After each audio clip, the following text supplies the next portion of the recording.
everyone, and welcome to the Undisputed Heavyweight Champion of the World show made for the fans by a fan. I am your host, as always, Richard Tiemann. This is the award-winning Fan Show.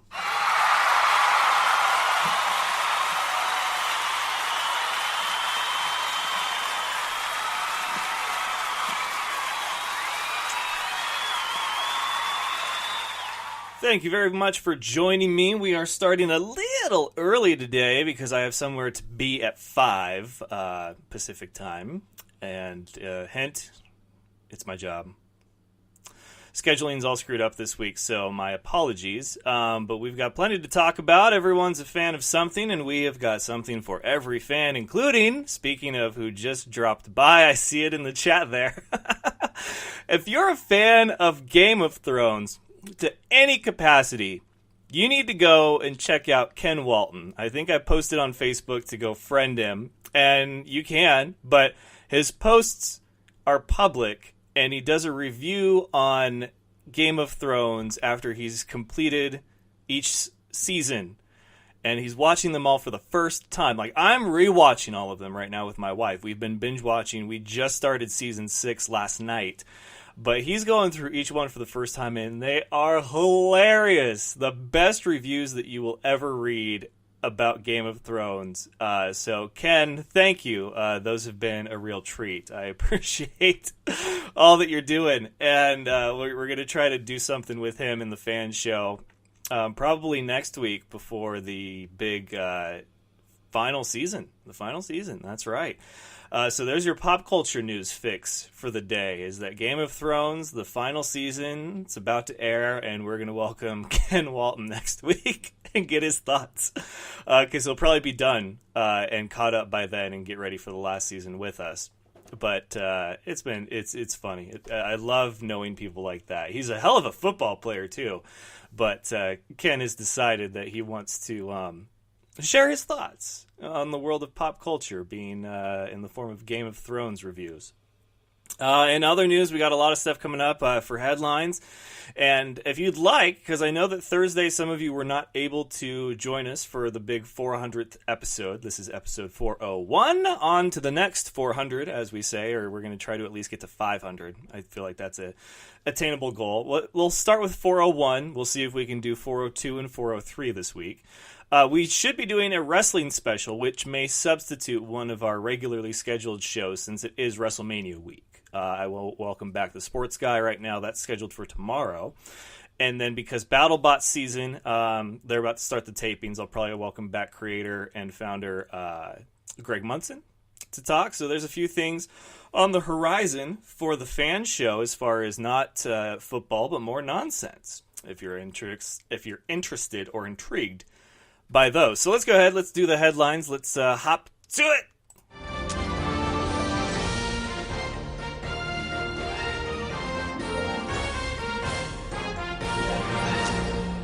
Headlines, of course, brought to you by Dynamite Enterprises. They can make you some amazing stickers like these guys right here. They can also do t-shirts, hoodies, hats, beanies, banners, drop and repeats, backdrops. Some of you may have seen the video that I shared, that they shared, of my stuff, the fan show. Getting ready to go out. Another stop on the fan show tour. Do some more on-location stuff with BattleBots. Very honored and privileged to be welcomed back for their next season with Discovery and the Science Channel. I'll be there for the last 3 days of tapings, which is almost unheard of. Last year they had designated media days, which I was there for, but I had to leave before the championship in the last part of the tournament filmed. That will not be the case this time, so I'm very thankful that I get to be a part of it. But yeah, they're getting me ready. They can get you ready too. In fact, the guys from the North Idaho Faithful, the North Idaho chapter of the 49ers Faithful, they're getting some t-shirts made for their big draft party coming up, and the draft is just around the corner. So if you need anything for any reason, promotional, marketing, advertising, yeah, they can do it. I had like a whole thing in my mind, and then I lost steam. But they can do it. They can put your artwork or your logo on it. Just hit them up, dynamiteenterprises.com, or Ethan at dynamiteenterprises.com is his personal email, and you can get a hold of him that way. So that's who's bringing you headlines. Here are the headlines. The AAF is suspending operations, and they only had a few weeks left of their first season.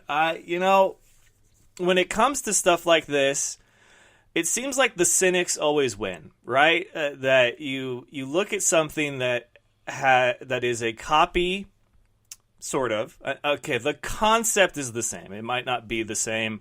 It might not be exactly cookie cutter from NFL Europe or the XFL or whatever the other leagues like it were.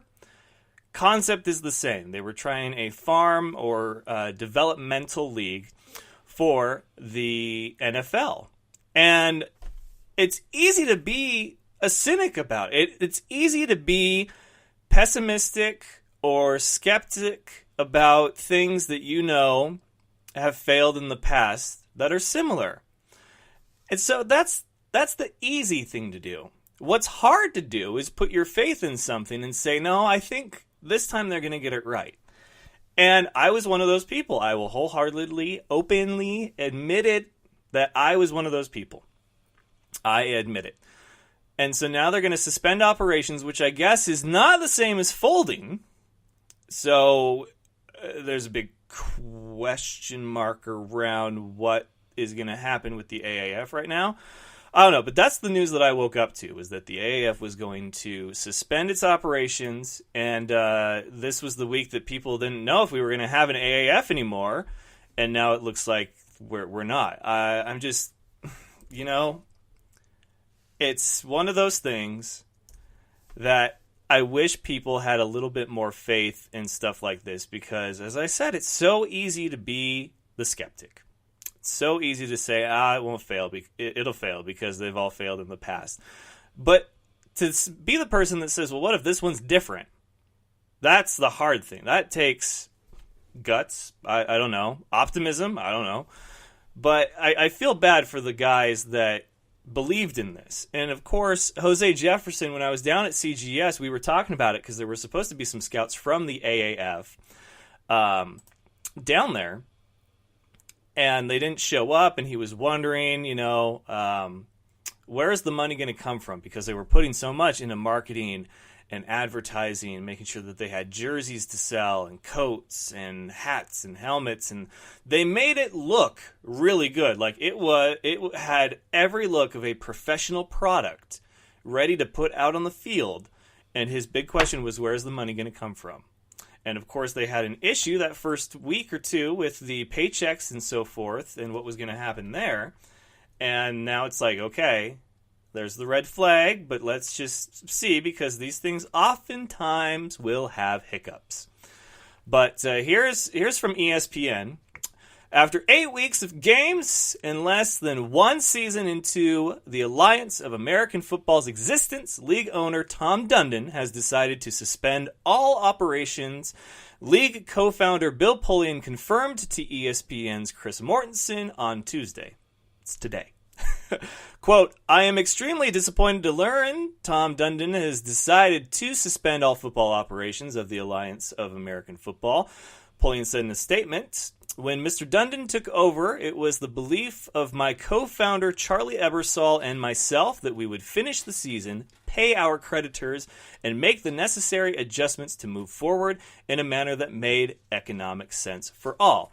The momentum generated by our players, coaches, and football staff had us well positioned for future success. Regrettably, we will not have that opportunity. And that's the end of his quote. And then it goes on to say here, the league had been struggling from the outset. After the first week of the season, Dundon, owner of the NHL's Carolina Hurricanes, pledged a $250 million investment, which I've heard he'll lose 70 of, and essentially took command of the AAF. So I said they were going to finish the season, and seasons 2, 3, and beyond were the big question marks, but I at least thought that they were going to see this thing through to the end. Now, if suspended means that there's the possibility to come back and finish the season, I don't think there's any hope for them beyond. Like the fact that they're not going to push through and finish what they've started is probably the nail in the coffin right there, the last one. Because you can go and you can lose on an investment, but see it through start to finish, and there can still be hope for it to continue. But if you stop before you even get started, people lose all faith in you. Anybody remember the Salt Lake Screaming Eagles? Yeah, IFL. They wanted to introduce the new fan vote for the plays concept, and they did that so in the IFL. And then when it seemed to be a success, they wanted to close up shop, end their season before the end of the season, and start focusing their energy and efforts on developing their own league with their own teams and this concept that they had tested. Basically, they used the IFL for it, as a guinea pig. Well, that did not please the league, and the league said, no, you're going to finish the damn season, or else we're going to fine the shit out of you. And so they finished the season, but that's what I'm talking about. It's like, if you're going to start something, finish it, for the love of God. There's no reason that they had, 10 weeks of football? They were in week 8. They had 2 regular season games left in the playoffs and championship. You can't do 4 more games? Okay. The finances and the logistics of everything are a bit lost on me because I'm not behind the scenes. I'm not a GM. I'm not an owner. But it seems like if you've come this far, you've come 3/4 of the way. You can put it in the driveway and park it, man. And they didn't. So the AAF, some big question marks. Your thoughts. I'll let you guys weigh in on the chat on Spreaker.com, and of course, Facebook Live here. Looks like Adam jumped in. He's like, I wanted the league to work. I had my doubts, but I wanted the AF to work. I think that's true for everybody. We all wanted it to work because we knew what it could mean.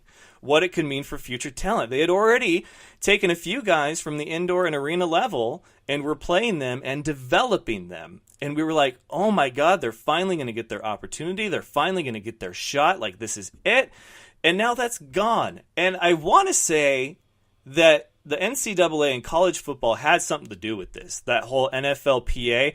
Even though they're not that, I feel like they had some kind of influence, because if this league is a success, what happens to college players that are dubbed the next whatever? You know, what happens to that billion-dollar investment that is the NCAA and making sure that the NFL drafts the guys that they tell them to draft? So I wonder how much behind-the-scenes stuff was going on, because it shouldn't have been that difficult to get the NFLPA to budge.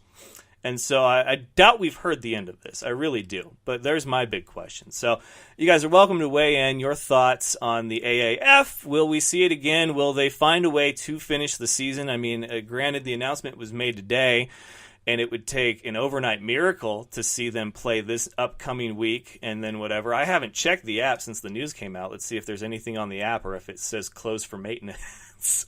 It might. Let's take a look here.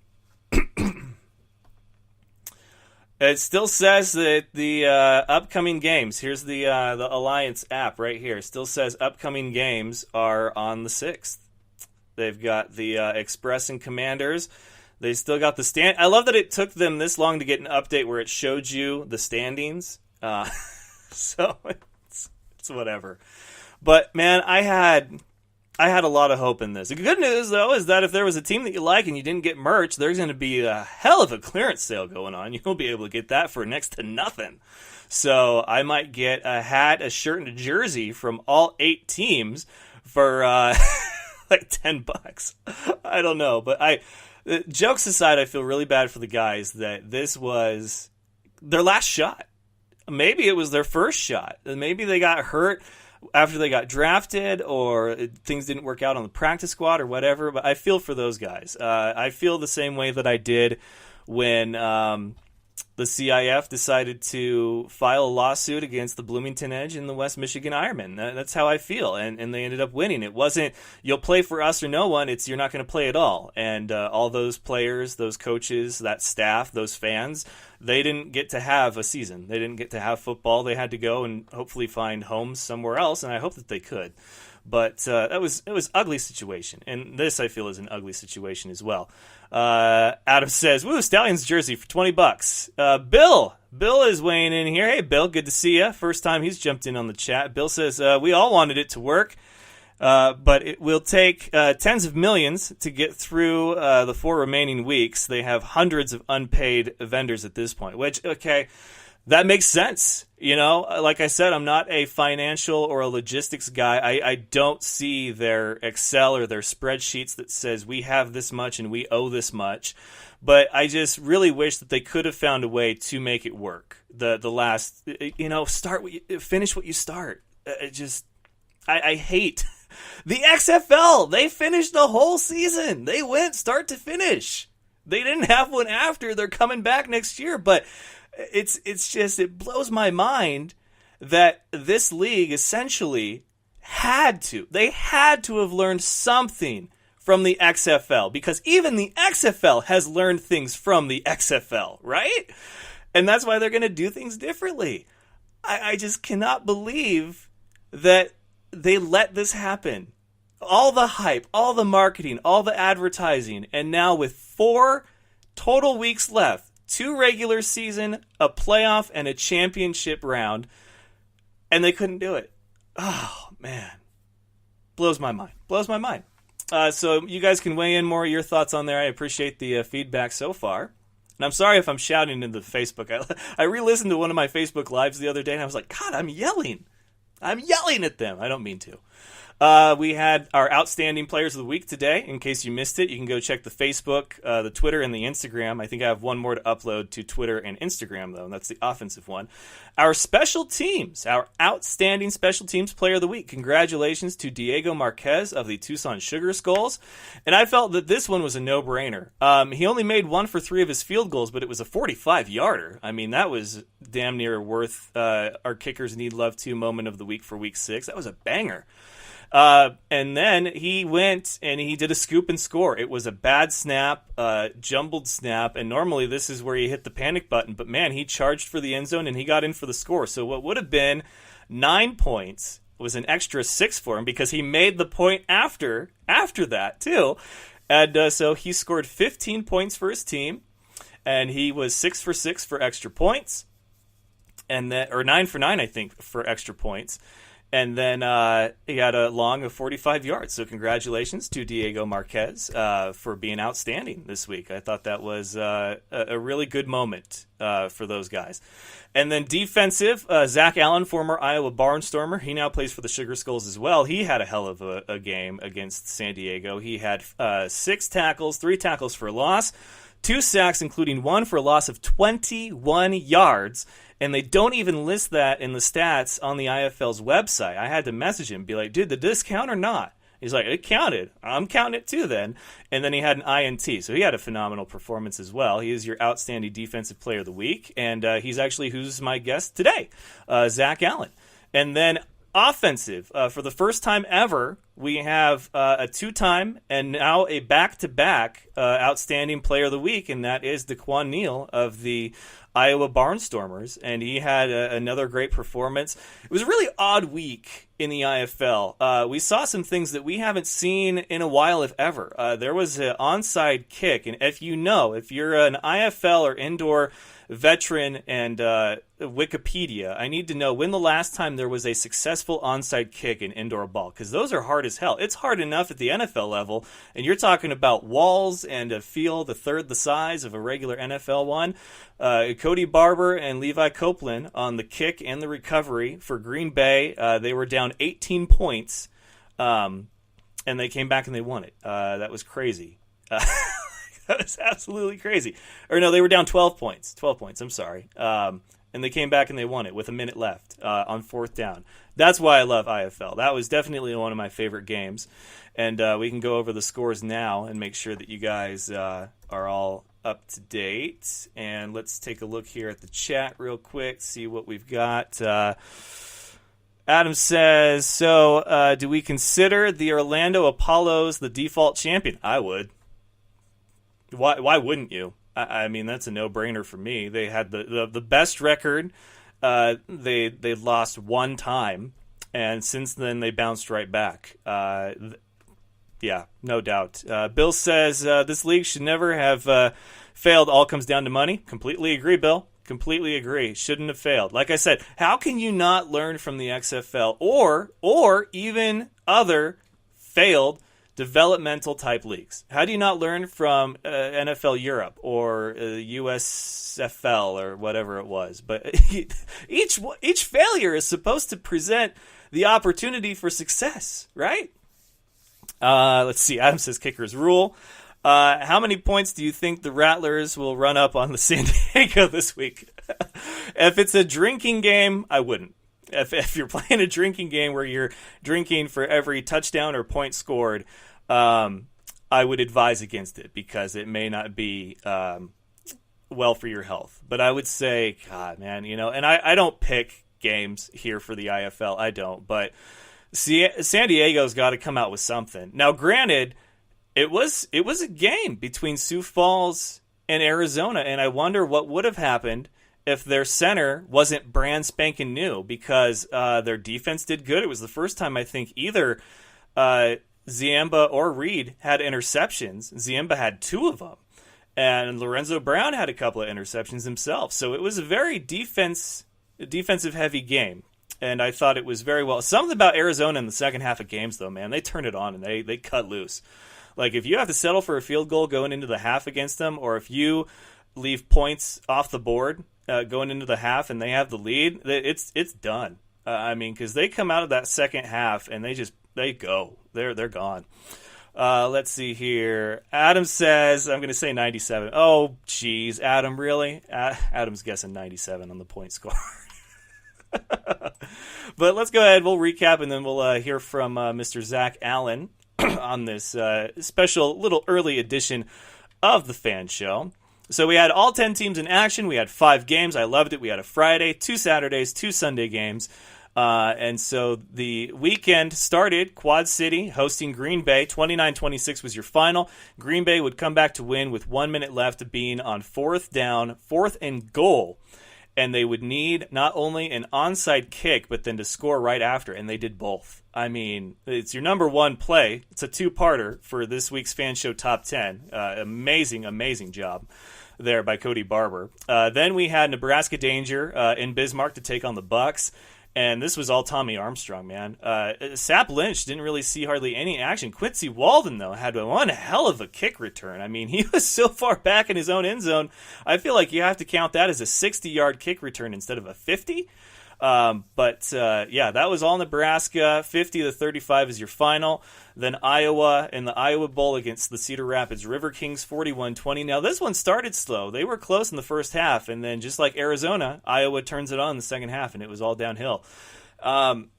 Cedar Rapids has got to figure something out on its offense, whether it's if it's the line or what. But their defense is doing well. Their offense isn't doing enough. And then Sunday, we had the Strike Force and Sugar Skulls, 31-51, your final, Tucson. Again, a close game. Probably closer than it should have been, I feel. But that because you got to consider that 6 of those 51 points came from the Diego bad snap, field goal, touchdown. So Tucson, though, they haven't been quite battle-tested. I mean, they're going to play Arizona several times in a year, and so that will test them hard. But that's like, being a rookie and going up against Tom Brady every time. And then finally, Sioux Falls in Arizona, 40-58. The score, 18 points, I don't feel is an accurate representation of just how close that game really was at times. But we'll see what happens with Sioux Falls. Arizona right now, I feel, is like the team to beat other than Iowa. And we'll figure out the power rankings. Tomorrow is Power Rankings Day, so you guys can get excited for that. Let's see here. Bill says Sioux Falls Center went to a different team. He did. I recall that. And then, to the AFL. That's where a few of them are going. The AFL is making a big push to try to come back. I don't know why. I don't, but they've been poaching a lot of players from different teams. Let's see here. I would be interested if Sioux Falls Center could have snapped the ball. Very close, but again, too many penalties. I think 137 for the Rattlers. That's why I like you, Bill. You're real. That's why I like you. There were a lot of penalties in that game for those of you that watched, and I wish there weren't. There was a lot of unnecessary flags in that Green Bay game. That ref doesn't know what he's doing. There was what was initially called an interception that was a touchdown, and Green Bay had to challenge it, and there was a penalty on it. So what happened is that what should have been a touchdown, he said the ruling stands, it's an interception. How the hell he got that, I don't know. And then the penalty, though, was, I think, illegal defense. So the play didn't happen anyway. But I'm just sitting there thinking, how is that not a touchdown? And it drove me nuts. So hopefully we can clean up the officiating side of things in the IFL. And let's see, in pop culture news, I think we already went over that. We got Game of Thrones coming up next week. Wrestling, we've got WrestleMania this weekend. We should be doing a wrestling special this week. And then, of course, music. We've got some tours. Oh, Tyler Bowe is coming to Spokane. Hopefully I'll get him on the show. He's a hilarious comedian. He's from the Pacific Northwest, but I think this will be his first time headlining in Spokane. He opened for, I think, Steve Randazisi when I interviewed him, and that was a lot of fun. BattleBot's coming up this month. They will be filming. I'll be down there for that. So there's your robotics outdoors division. Check out All-Star Bass Fishing and the FLW as their tours continue. Been a lot of fun stuff, but yeah, WrestleMania should be good. We'll go over that in our special, so I'll save you having to keep up with us talking wrestling. But I do know that there's some matches that people are really looking forward to, and some that people are like, "What? Like, why isn't this happening?" And then in other news here, let's see if there's been anything. I haven't really caught up with the NFL, to be entirely honest. Let's see what the NFL's got cooking right now, though. There was a lot of April Fools yesterday. I did not partake, but it's fun. If you can do a good prank, more power to you. Looks like the Lions are signing C.J. Anderson. How this guy can't find a permanent home, I don't know. Hopefully he stays with the Lions for a while. They could really use him. Kansas City, they signed Emmanuel Ogbah from Cleveland, as well as... let's see. Oh, they exchanged. So Eric Murray is going from Kansas City to Cleveland, and then Emmanuel is going from Cleveland to Kansas City. And thank you all for wishing Fozzie a happy birthday. Fozzie had a great birthday, didn't you, Fozzie? Where you at, Fozzie? Fozzie, where'd you go? Fozzie? Fozzie had a great birthday. He's 1 year old now, so he's not baby Fozzie anymore. Let's see here. One more time through the comments section. Final WWE Hall of Fame inductee, Brutus the Barber Beefcake. I thought he was already in. Same with a few guys. I thought the Honky Tonk Man was already in. Crazy.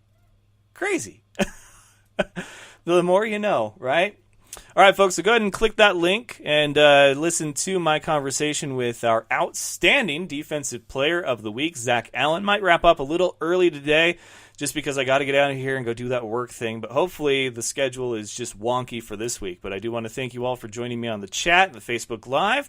Of course, you can jump into the chat on Spreaker.com right now where you can hear the remainder of the episode, including my conversation with Zack Allen. So thank you again, and we're going to go ahead and have that conversation now. Enjoy. All right, ladies and gentlemen, joining me now, member of the Tucson Sugar Skulls in our Week 6 Outstanding Defensive Player of the Week. It is Zack Allen. Mr. Allen, welcome back. How you doing, man? Oh, I'm doing fine, man. Thanks for having me. Absolutely, dude. It's a pleasure. I'm so glad to see not only you, but other guys do well in other teams and areas. I know that there's a few of you that went from Iowa to Tucson, and it looks like it's worked out pretty well. How you liking it in Tucson?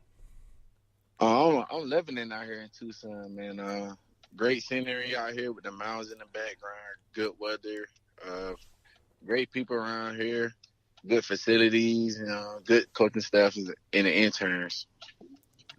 Yeah, I imagine it was probably done and put together very well, considering that it is Coach Guy's baby, because he owns it. But from my understanding, he owns the team, and he's done all the, appearances and FaceTime and everything when it was before the season started.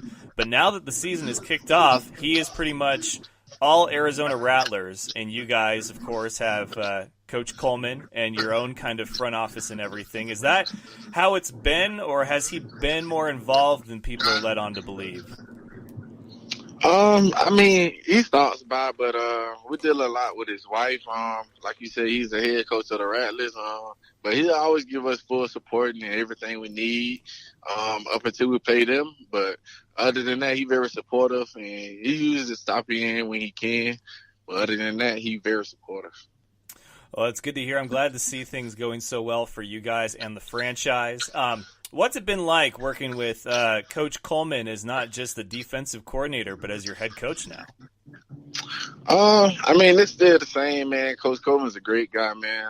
I love playing for him, actually. Great coach, great teacher. I mean, he's pretty much the same guy in Iowa, he just took on a bigger role, but he still does his things as a defensive coordinator. He still teaches the schemes and whatnot, and he still encourages us to be good players on and off the field.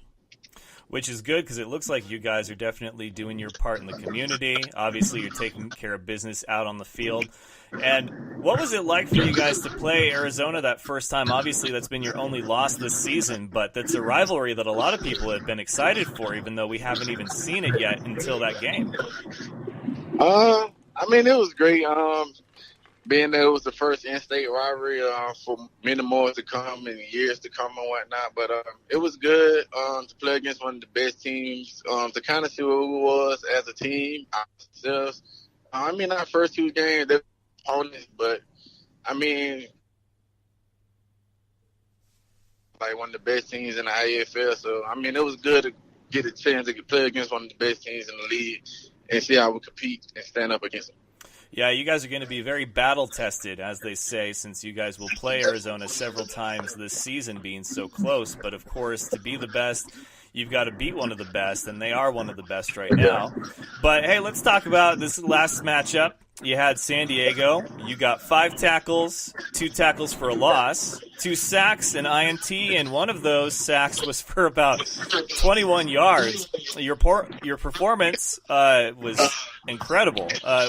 Is that just you going to work every day, or was there something different in the water this weekend?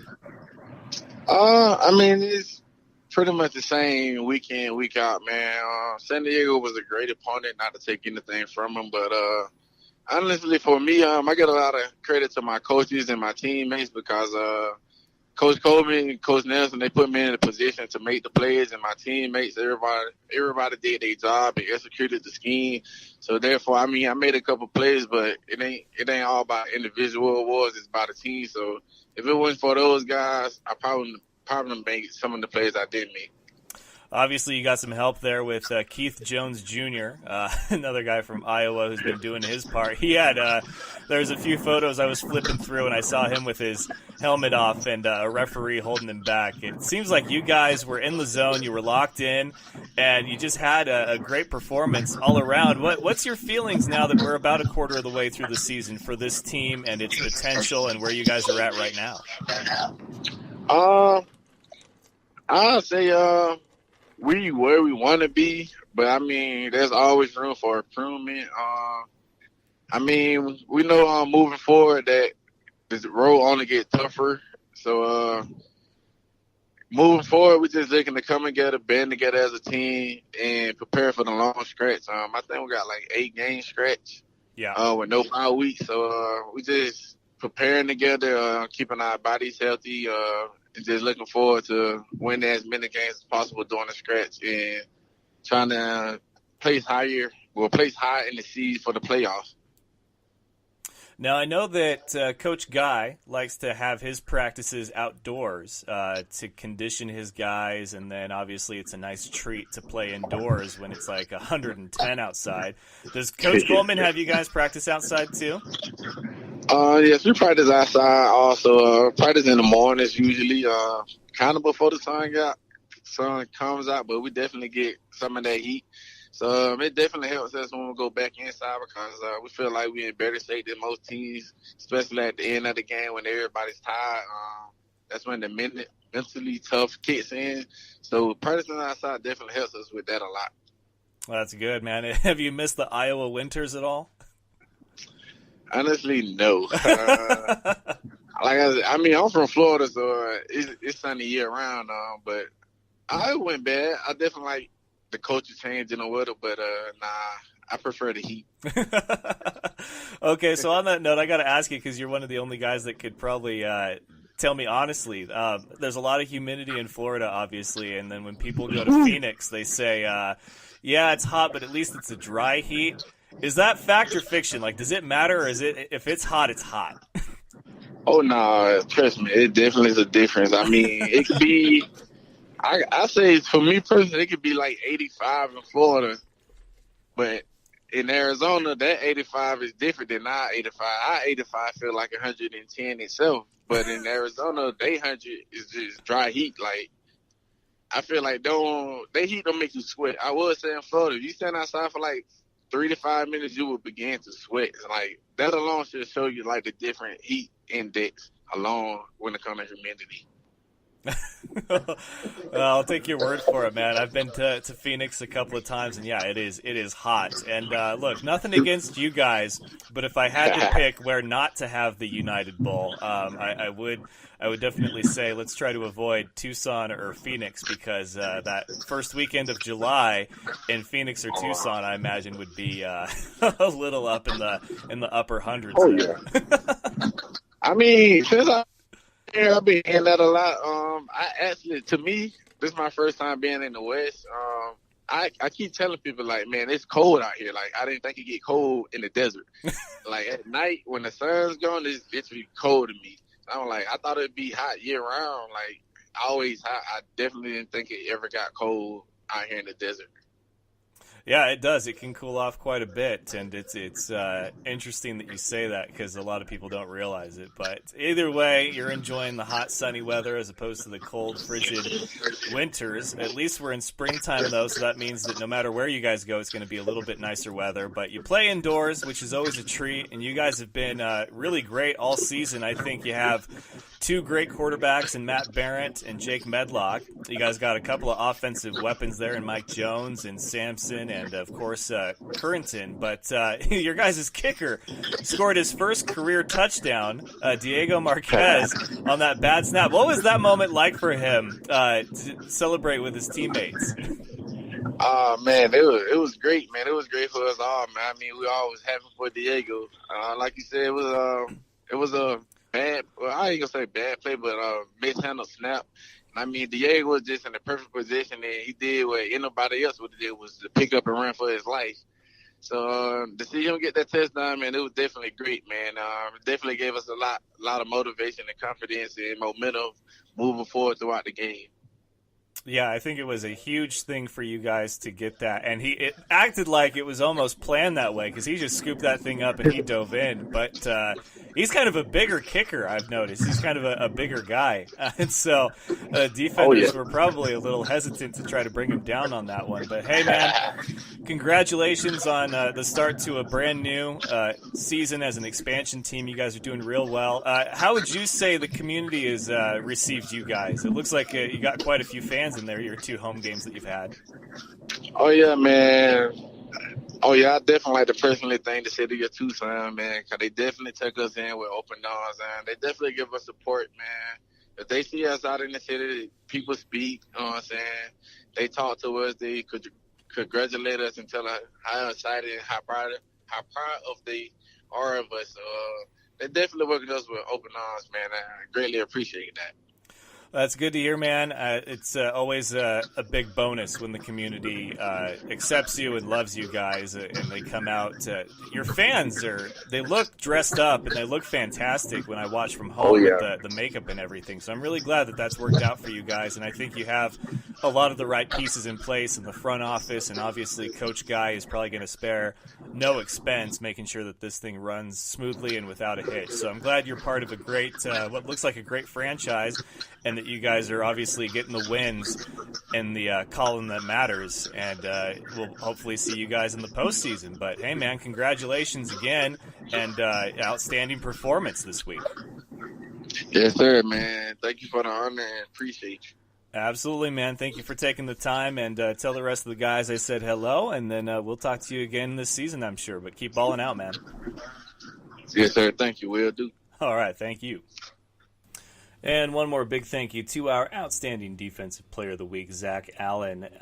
Great to catch up with these guys. He was a force to be reckoned with in Iowa, and it's good to see him doing well in an expansion team. And there's a lot of uncertainty, as I mentioned in the Facebook post for the outstanding defensive player of the week, is that when you go from one city to another to play for an expansion team, a brand new head coach, a coach who is brand new to head coaching, there are so many variables, right? And the only thing that is a sure thing, the only thing that is 100% is your effort out there. And I feel like these guys have put forth some of the best effort I've seen out of an expansion team, and really proud of the guys. So congratulations again, Zack Allen. That's going to do it for our Tuesday edition of the Fan Show. Again, if you guys have any thoughts or comments after the show, or if you can't listen live, then please hit me up on Twitter, Facebook, Instagram.